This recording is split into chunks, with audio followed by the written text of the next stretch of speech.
roadblocks exist to help refugee children thrive in the American education system, and how can this be resolved? So my question doesn't really have like a pro and con side, because there's no one really saying like refugees don't have hardships. So on your little paper you can just like list these major roadblocks that I'm going to talk about throughout my presentation. So refugee children are 5 times more likely to be out of school than their non-refugee peers, and that can be because of these barriers. So English is super important for these kids to be able to survive in American society and gain an education. They can't understand what their teachers are saying, and that's a big issue right now. And so to solve this, ELL programs have been implemented throughout the country, and ELL stands for English Language Learners. And so those are just kids who are trying to learn English, like these refugees. And so there's like specific ELL teachers that will like teach classrooms of refugee kids. And so it's super important to focus on the basics, improving their listening, speaking, reading, and writing skills. And that can come through interaction in a classroom, like making them work in partners and speak and listen to each other. And also like singing songs can really help these kids learn how to pronounce words and stuff.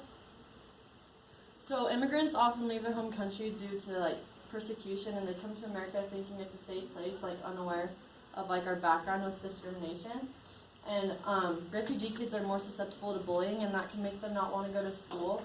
And discrimination is an issue our country's been trying to solve for centuries, but ways we can help this is schools work on building cultural competency and creating policies and practices that are inclusive of refugees.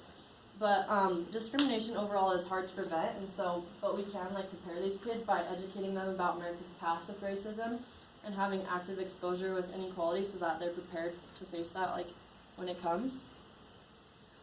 Schools in other countries are very different. Some of these kids might have gone to schools in like bamboo huts and were only there for a few hours before they went to go work, and it was just a place for them to play with other kids and get away from the violence. And then they come to America and they're stuck in these buildings for long hours, and there's structure and there's rules, and they feel lost and totally out of place, and that can also cause depression and make them not want to go to school. And culture shock is kind of inevitable because it's a different country, culture, language, everything, but teachers just need to be aware that this is a struggle that they face, and be patient with them, give them time to adjust, and just offer their support.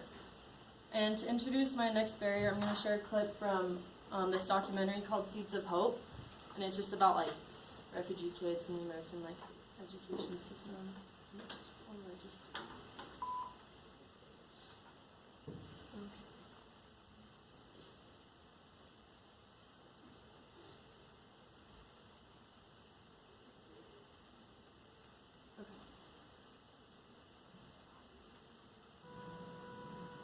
We had a student from the Middle East who had been kidnapped while he was young and been held for ransom.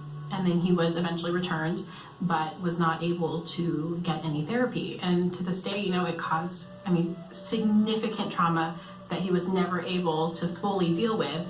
And he was really charming and very articulate, but there were huge emotional gaps there that I don't think were ever able to be talked about.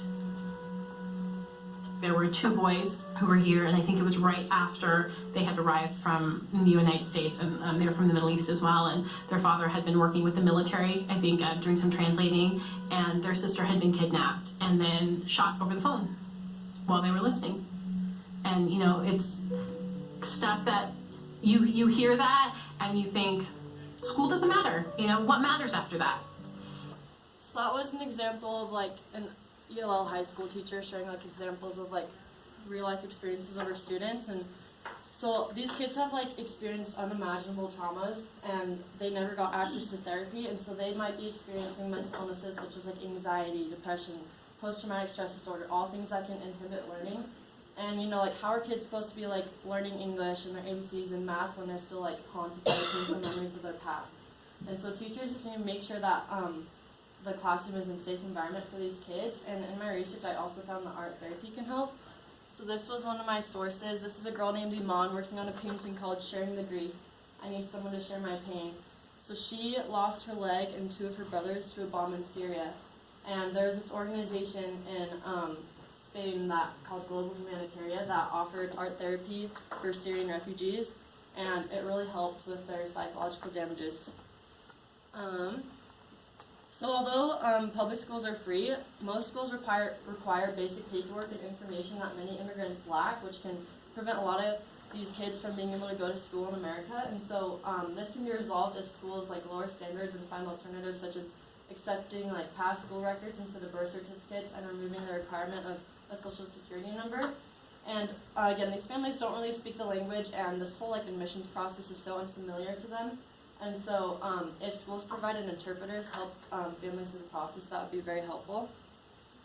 And these kids really just need mentorship and support from their teachers, which is lacking right now just because some of these teachers don't really know how to work with these refugee kids who are in difficult situations. And so administrators just need to recognize that the challenges and diverse experiences of these kids, and that can help them identify trauma symptoms. And they just need to focus more on demonstrating empathy towards these kids more than fixing behaviors. And they need to work on preparing kids for the reality they're going to face like after school.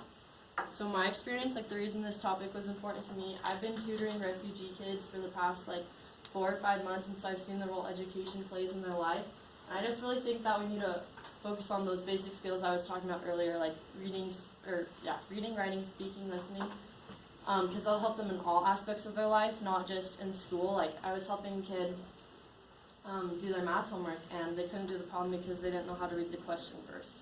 And so it's just like basic things like that that I think will really help them. So that's what we just talked about. So just in conclusion, like a good education is so important for these kids to create the life they deserve and to thrive in their situation. And like I said, there's like things already being done, like the ELO programs, but there's still all these roadblocks, and there are solutions to them, and so it'll take time, but it can be done. And there's my How do you get in the position of teaching them? Like how did that? So a friend just told me it's just volunteer work. So I volunteer at the Bud Bailey Apartments downtown, and so my friend just told me about it, and you just have to like sign some papers, and then you can just, it's super flexible, you can just go anytime and just go and tutor some refugee kids. Do you know where are most of the refugee kids coming from? If I can remember, it was like the top like 5 like countries. So an interesting fact I found is like America's actually getting like over 50,000 immigrants each year, and about a third of them are kids, and most of them come from like Syria, Afghanistan. There's a country that's hard to say. It was like Myanmar and like New Guinea, and there was like one other place, but like a lot of like Middle East and like Africa and stuff. All right, thank you.